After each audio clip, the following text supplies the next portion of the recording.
पूरे देश के अंदर इस वक्त डॉग बाइट्स को लेकर चर्चाएं चल रही हैं। हर कोई इसके बारे में जानना चाहता है। आंकड़ों के मुताबिक जो भारत सरकार के आंकड़े आए, लगभग 2.5 करोड़ स्ट्रीट डॉग्स हैं पूरे इंडिया में, लेकिन वहीं टाइम्स ऑफ इंडिया ने बताया लगभग 6.5 करोड़ डॉग्स हैं।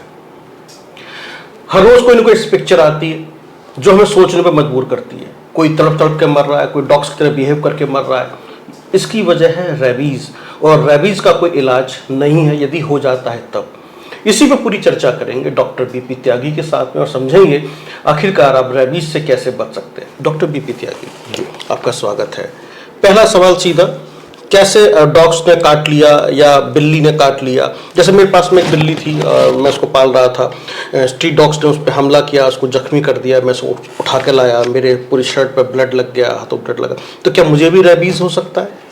अजय जी देखिए, अगर आपके कहीं कट लगा है और उस बिल्ली का खून आपके उस कट में कहीं लगा है, तो अच्छा है कि आप ये रेबीज का जो इंजेक्शन है वो लगाएं, जो कि 0 डे पे लगेगा, 3रे दिन लगेगा और 7वें दिन लगेगा, 14वें दिन लगेगा और 28वें दिन लगेगा। जो आपके हाथ में है, जो मेरे हाथ में। लेकिन अगर आपको कहीं कट नहीं है, स्किन में कहीं कोई फुंसी फोड़ा नहीं है, कहीं कट नहीं है, तो आपको फिर सावधानी के लिए 3 इंजेक्शन लगाने, वो 0 डे पे लगाने, वो 3रे दिन लगाना है और वो फिर 7वें दिन लगाना है। मैंने तो कोई इंजेक्शन लगवाया नहीं डॉक्टर साहब। तो वो आपको लगवाना चाहिए सावधानी के लिए।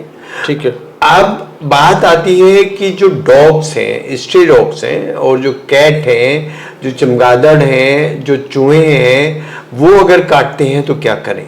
ठीक है। तो ऐसे में सबसे पहले हमें जो घाव है उसको एक ऐसी साबुन से साफ करना है जो फिनोल की साबुन होती है, जिससे फिनोल सबसे एंटीसेप्टिक है। फिनोल एक एंटीसेप्टिक है। ठीक है। तो हमें उस पर कोई स्प्रिट नहीं लगाना है, कोई और चीज नहीं लगानी है, बिटाडीन नहीं लगाना है, उससे अच्छे से उसको साफ करना है। डॉक्टर साहब, जैसे आपने बताया, जैसे मेरे बारे में बताया आपने और बताया, तो क्या इसकी कोई कैटेगरीज हैं WHO की तरफ से या मेडिकल एसोसिएशन की तरफ से? हाँ, इसकी 3 कैटेगरी होती हैं। एक होता है टाइप 1, टाइप 2, टाइप 3। जो टाइप 1 होता है वो होता है आपका यहाँ से जो जांग के नीचे, उसको टाइप 1 बोलते हैं। जांग के और यहाँ के बीच में वो टाइप 2 होता है, और इसके ऊपर जितना भी होता है, जैसे हैंड आते हैं, नेक आता है, फेस आता है, कान आते हैं, टाइप 3 में आ जाता है। ठीक है। मतलब जो ऑर्गन जितना ब्रेन के या उसके नजदीक है, स्पाइनल कॉर्ड के, उसकी जो कैटेगरी है वो सीरियसनेस में आ जाती है। ठीक है। कुछ चर्चाएं चल रही हैं, जैसे एक परमानेंट वैक्सीन होती है रेबीज की, इसको लगवा लीजिए, फिर चाहे आपको बिल्ली काटे या बंदर काटे या आपको जो है डॉग्स काट ले तो आपको उतना असर नहीं होता है। कोई परमानेंट वैक्सीन भी होती है कि जैसे? नहीं, ये कोई मिथ है अजय जी। ऐसी कोई वैक्सीन नहीं होती जो एक वैक्सीन हम लगाएं और वो पूरी लाइफ काम करे। ठीक है। ऐसा कोई वैक्सीन नहीं, कोई ऐसा वैक्सीन नहीं है। एक और चर्चा चल रही है, रेबीज प्री एक्सपोजर वैक्सीन लगवानी चाहिए, ये क्या है? जो रेबीज फ्री एक्सपोजर वैक्सीन होता है उसका मतलब यही होता है कि हम ये पहली जो 3 वैक्सीन है 0, 3, 7 पे अगर हम लगवाएं और उसको हम रिपीटेडली हर 5 साल में उसको रिपीट करते रहे, तो फिर हमें इसकी कोई चिंता नहीं है कि हमें कोई डॉगी काट रहा है, कोई बिल्ली काट रही है या कोई इस तरह की। मतलब आपके इस बात से बस समझ में आती है कि सभी लोगों को रेबीज प्री एक्सपोजर वैक्सीन लगवा लेनी चाहिए हर 5 साल के अंदर, जिस तरह के डॉग्स के केसेस आ रहे हैं। ठीक, ये तो ये आपकी सावधानी के लिए, तो तुरंत जाइए और रेबीज प्री एक्सपोजर वैक्सीन लगवा लीजिए। जैसे आपने एंटीसेप्टिक और मुझे बता दिया, पोस्ट एक्सपोजर वैक्सीन यानी PEP, ये क्या है? ये पोस्ट एक्सपोजर वैक्सीन क्या है, मेरे हाथ में हैं दोनों ही जी। अगर कोई ऐसा काटा है कि एक बूंद भी खून आ जाए तो उस घाव के नीचे ये इम्यूनोग्लोबुलिन है, सीरम बोलते हैं उसको, रेबीज सीरम, ये हमें उसके अंदर लगाना है, नीचे इंजेक्ट करना है। ठीक है। और नीचे इंजेक्ट उस स्टेज तक करना है कि घाव ऊपर उठ जाए। ठीक है। और उसके चारों तरफ इंजेक्ट करना है, जो बच जाए उसको हम मांसपेशी में लगाते हैं। ठीक है। तो ये एक सीरम है जो हमें कटे हुए घाव पे इमीडिएटली लगाना चाहिए, जो आजकल सरकारी अस्पतालों में बिल्कुल अवेलेबल नहीं है। ठीक है। और दूसरा उसके साथ हमें क्या करना है, ये वाला जो वैक्सीन है, हमारे दर्शकों को दिखाइए। हाँ। ये वाला जो वैक्सीन है ये हमें डे 1 पे लगाना है, डे 3 पे लगाना है, डे 7 पे लगाना है, डे 14 पे लगाना है, डे 18 पे लगाना है, इंट्रामस्कुलर लगाना है।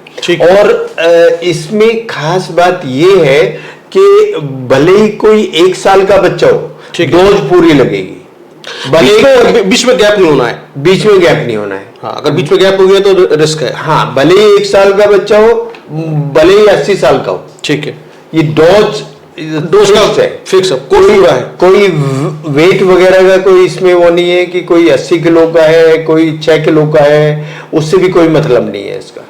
मैं तो इसको एक लाइफ सेविंग मेडिसिन कहूंगा कि ये दोनों लाइफ सेविंग मेडिसिन है। हाँ, इसको लगाएंगे तो आपकी जिंदगी बच सकती है, अदरवाइज कोई चांस नहीं है। बहुत सारे एग्जांपल आपके सामने हैं जी। डॉक्टर साहब, जैसे अभी एक बात हो रही है हमारी रेबीज इम्यूनोग्लोबल की वैक्सीन, वो यही है जो मैं आपको दिखा रहा हूँ, जब दिखा रहे हैं। हाँ। इसमें पूरा जो है एक चीज और आ रही है कि क्या टेटनस का इंजेक्शन भी लगाना चाहिए? हाँ, इसमें टिटनेस का इंजेक्शन इसलिए लगना जरूरी है कि वो जो है वो, क्योंकि स्टेडॉग्स जो हैं वो ऐसी जगह घूमते रहते हैं, तो वो कहीं कट लग जाए उनको या कुछ हो जाए तो टिटनेस की कीटाणु भी प्रिकॉशन के लिए, तो अपनी सावधानी के लिए टिटनेस उसमें लगाना जरूरी होता है। वो डे 1 पे हम लगाते हैं। ठीक है, ये पूरा आपने बताया, ये सब कुछ है। तो डॉक्टर साहब, ये पूरा जैसे मैंने आपको अपना एग्जांपल दिया, तो क्या मैं अब प्री एक्सपोजर वैक्सीन लगवा सकता हूँ या मैं वो कोर्स कर सकता हूँ, जबकि ऐसा कुछ हुआ नहीं था?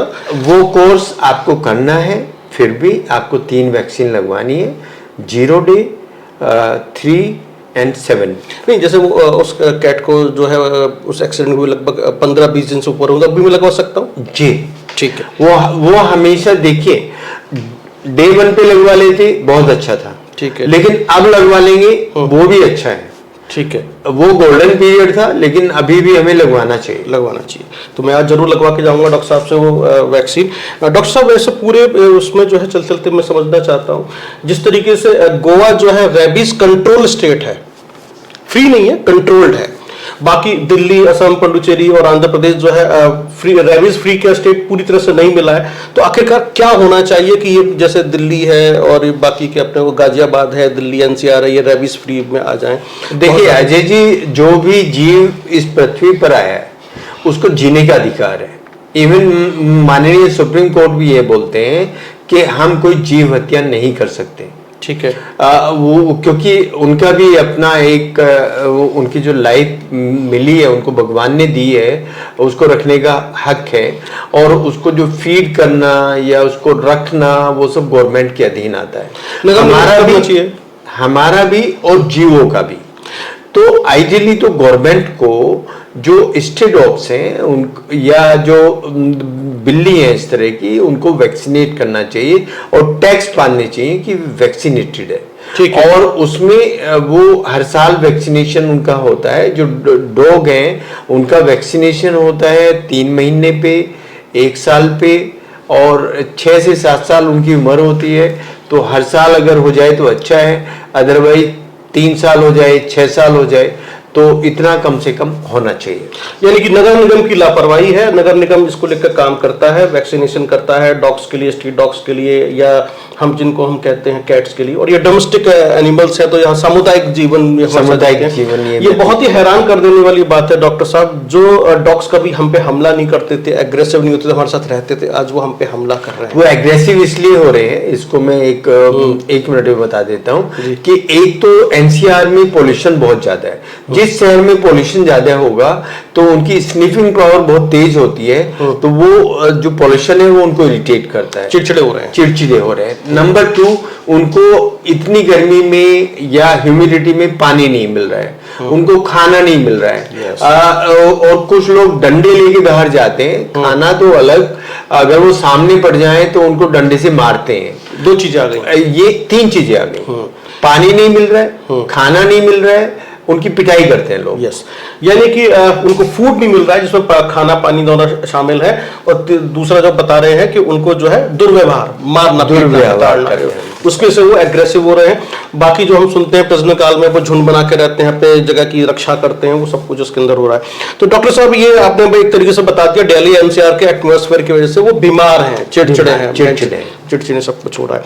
अब चलते चलते डॉक्टर साहब, इसका हमारा ये है कि कैसे लोग अपने आप को बचाएं, क्योंकि और क्या सोल्यूशन है आपकी तरफ से? भारत सरकार को कोई सुझाव देना चाहते हैं, या स्टेट गवर्नमेंट को सुझाव देना चाहते हैं, या लोगों को जागरूक करना चाहते हैं? देखिए, हमारे पास दो ही ऑप्शन है।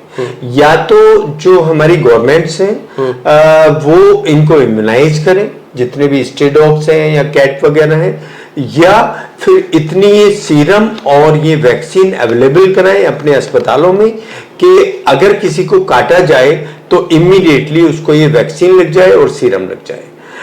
तीसरा कोई रास्ता नहीं है इसका। यही दो दवाई ऐसी हैं जो उस व्यक्ति की जान बचा सकती है। बिल्कुल, यदि आपको अपनी जान बचानी है या अपने लोगों की जान बचानी, तो दो ही रास्ते हैं जो डॉक्टर साहब ने बताए हैं। एक तो ये दवाइयां अवेलेबल हो और नगर निगम अपना काम पूरा करे, जरा सी भी लापरवाही यानी सिस्टम की लापरवाही की वजह से आपकी जान जा सकती है। दूसरा, आपको इनको अपनाना पड़ेगा और इनको प्यार देना पड़ेगा, जिसकी वजह से आपको एग्रेसिव ना, काटे ना, और पोल्यूशन पे काम करना पड़ेगा। Thank you so much doctor साहब, हमसे बातचीत करने के लिए इसके आज के हेल्थ पॉडकास्ट के अंदर। आप हमारे साथ जुड़े रहिए, देखते रहिए आप अवेकनिंग इंडिया।